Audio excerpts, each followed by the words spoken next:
এবার থেকে প্রান্তিক মানুষের নাগালের মধ্যেই চিকিৎসা পরিষেবা। কলকাতা লাগোয়া গ্রামীণ এলাকায় উদ্বোধন হলো আরবান হেলথ কেয়ার। সোনারপুর ব্লকের খেয়াদাহ এলাকায় এই আরবান হেলথ কেয়ারের উদ্বোধন হলো রবিবার। হেলথ কেয়ার সেন্টারের সূচনা অনুষ্ঠানে উপস্থিত ছিলেন স্বাস্থ্য প্রতিমন্ত্রী চন্দ্রিমা ভট্টাচার্য ও মন্ত্রী বাবুল সুপ্রিয়। উপস্থিত ছিলেন সঙ্গীত শিল্পী সিধুও। দিনে দিনে বাড়ছে চিকিৎসার খরচ, সেই জন্যই প্রান্তিক মানুষের কথা মাথায় রেখেই তাঁদের চিকিৎসা পরিষেবায় এই আরবান হেলথ কেয়ারের সূচনা করা হয় বলে জানালেন উদ্যোক্তারা। দিনে হেলথ কেয়ারের খরচা যে জায়গায় যাচ্ছে মধ্যবিত্ত নাগালের বাইরে এবং যেখানে সস্তায় চিকিৎসা হচ্ছে সেখানে কোয়ালিটি থাকছে না।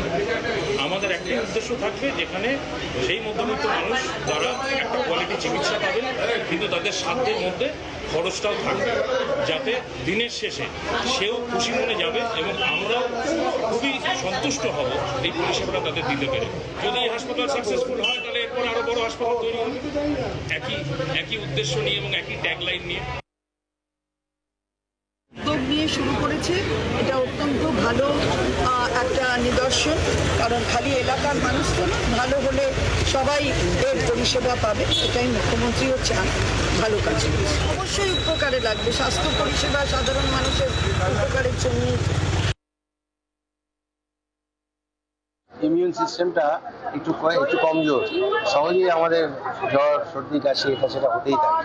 তো আমি যদিও সর্বতভাবে প্রার্থনা করব যে মানুষ সুস্থ থাকুক, তাদের যাতে হসপিটালে বা ডাক্তারখানায় কম যেতে হয়। আর এটাও ঠিক যে একাধারে বিভিন্ন জায়গায় এই সময়টাতে ভাইরাল ফিভার এটা সেটা বা এখানে আরও অনেক রকমের, আমি ভেতরে গিয়ে দেখলাম আরও অনেক রকমের ফেসিলিটি আছে, সেটা মানুষকে তাদের জীবনকে আরও সুস্থ করে তুলতে সাহায্য করে। নানা রকম পরীক্ষার ব্যবস্থা আছে, অনেকগুলো ডিফারেন্ট কাইন্ডসের ইউনিট দেখলাম। এবং সবচেয়ে বড় কথা যে খালি ডাক্তাররা সবাই এক্সপিরিয়েন্স ডাক্তার। আমি আশা করছি এই অঞ্চলে এটা অত্যন্ত জনপ্রিয় একটি ক্লিনিক। বাংলার আওয়াজ, বাঙালির আবেগ, জি 24 ঘন্টা।